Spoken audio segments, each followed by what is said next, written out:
সম্প্রতি ইউরোপে সফরে গিয়েছিলেন ভারতের প্রধানমন্ত্রী নরেন্দ্র মোদী।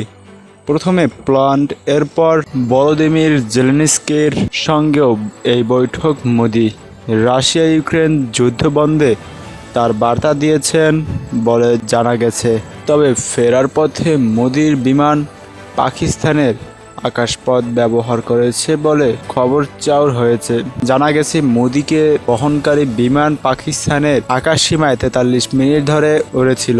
এই ঘটনায় ক্ষোভ প্রকাশ করেছে ইসলামাবাদ। পাকিস্তানের অভিযোগ, যখন কোনো রাষ্ট্র কিংবা সরকার প্রধান পাকিস্তানের আকাশসীমা অতিক্রম করে, তখন রীতি বা ঐতিহ্য মেনে নিতে একটি শুভেচ্ছা বার্তা, গুড ইউল মেসেজ দেন। কিন্তু মোদী সেটা করেননি। পাকিস্তানের বিমান মন্ত্রণালয়ের পক্ষ থেকে বলা হয়েছে, ভারতে ফেরার পথে মোট ৪৬ মিনিট পাকিস্তানের আকাশে উড়েছিল মোদীর বিমান। সকাল 10টা বেজে 15 মিনিট বেরোয়া 11টা বেজে 1 মিনিট পর্যন্ত টানা পাকিস্তানের চিত্রাল, ইসলামাবাদ ও লাহোরের আকাশে ওড়ার পর ভারতের অমৃতসরের আকাশে ঢোকে মোদীর বিমান। ইসলামাবাদ আরও অভিযোগ করেছে, ভারতের প্রধানমন্ত্রী পাকিস্তানে আকাশপথ ব্যবহার করলেও নিয়ম মেনে গুড ইউল বার্তা দেননি। বিষয়টিকে ভালোভাবে